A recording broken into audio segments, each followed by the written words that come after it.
আরামবাগের তৃণমূল সাংসদ মিতালি বাগ সোমবার সংসদে বন্যা সংক্রান্ত বিষয় নিয়ে বক্তব্য রাখলেন। তিনি বলেন, চীনের দুঃখ যেমন হুয়াংহু, আরামবাগের দুঃখ তেমন ডিভিসি দিয়ে কেন্দ্রীয় সরকারকে কটাক্ষ করতে ছাড়লেন না। যে 7টি বাঁধ করার কথা ছিল, কেন্দ্রীয় সরকার সেটি করতে ব্যর্থ। তিনি আরও কি বললেন বিস্তারিত শুনুন। 24 আওয়ার্স আরামবাগের রিপোর্ট। মাননীয় সদস্য শ্রীমতী বাগ মিতালি জি। ধন্যবাদ মহাশয়, আমাকে বলার সুযোগ করে দেওয়ার জন্য।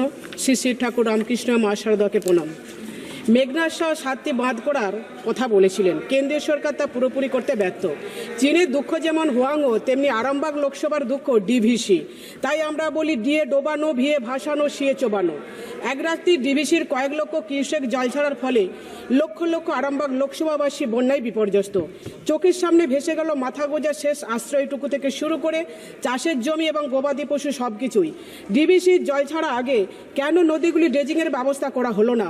কেন করা হলো না নদী বাঁধগুলির সংস্কার? অবিলম্বে নদীগুলির ড্রেজিং এবং নদীর পাড় বাঁধানোর ব্যবস্থা করা হোক। আর কতদিন খানাকুল, পুরসুরা, হরিণখোলা, আরান্ডি, সালেপুর, আরামবাগ, চন্দ্রকোনা, গোঘাটের মানুষ বন্যায় আতঙ্কিত থাকবে? যখন জলের প্রয়োজন তখন জল পাচ্ছে না, অর্থাৎ এখন বোরো চাষের সময়, এখন মনে পড়ছে না ডিভিসির জল ছাড়ার কথা। বোরো চাষের সব জমি ফুটিফাটা হয়ে যাচ্ছে, এদিকে অসমে জল ছেড়ে সব ভাসিয়ে নিয়ে যাচ্ছে। আর কতদিন চলবে ডোবানো ভাসানো ব্যবস্থা? Madam 1 minute please. যেহেতু আমি একজন আইসিডিএস ওয়ার্কার, 1975 সালে 2রা অক্টোবর সুসংহত শিশু বিকাশ সেবা প্রকল্প চালু হয়েছিল, যার উদ্দেশ্য বা লক্ষ্য ছিল শিশুদের স্বাস্থ্য, পুষ্টি এবং শিক্ষার উন্নতি করা, শিশুর সঠিক মানসিক, শারীরিক ও সামাজিক বিকাশের ভিত্তি স্থাপন। কিন্তু মা বাচ্চাদের পুষ্টির ক্ষেত্রে বিষয়টি অধরেই থেকে যাচ্ছে। পুষ্টিগত বরাদ্দ কমিয়ে ফেলা হচ্ছে।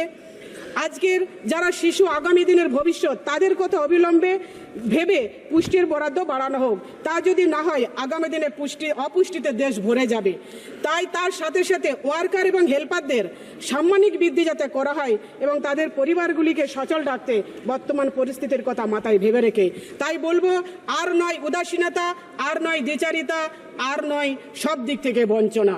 আমাকে বলার সুযোগ করে দেওয়ার জন্য অনেক অনেক ধন্যবাদ। জয় বাংলা। সন্তানের পরে মন বসছে না, প্রচুর পরিশ্রম করেও আপনি আশানুরূপ পারিশ্রমিক পাচ্ছেন না, যার ফলে আর্থিক সংকট আপনার জীবনে দুঃখ এবং চাপের ছায়া ফেলেছে। দেনার ভারে জর্জরিত স্বামী স্ত্রীর মধ্যে প্রতিনিয়ত ভুল বোঝাবুঝি বেড়েই চলেছে। নতুন বাড়ি কিনেছেন, কিন্তু সেই স্বপ্নের বাড়িটা যেন আরো দুর্ভোগ নিয়ে এসেছে আপনার জীবনে।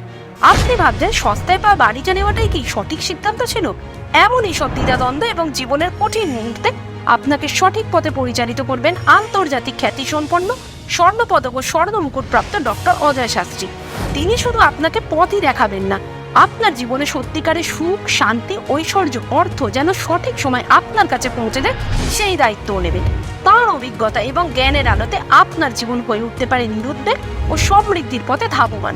তাই আর দেরি নয়, স্ক্রিনে দেওয়া নাম্বারে এখনই ফোন করে ডক্টর অজয় শাস্ত্রীর সাথে যোগাযোগ করুন। কে জানেন, হয়তো একটি মাত্র ফোনই আপনার জীবনকে বদলে দিতে পারে।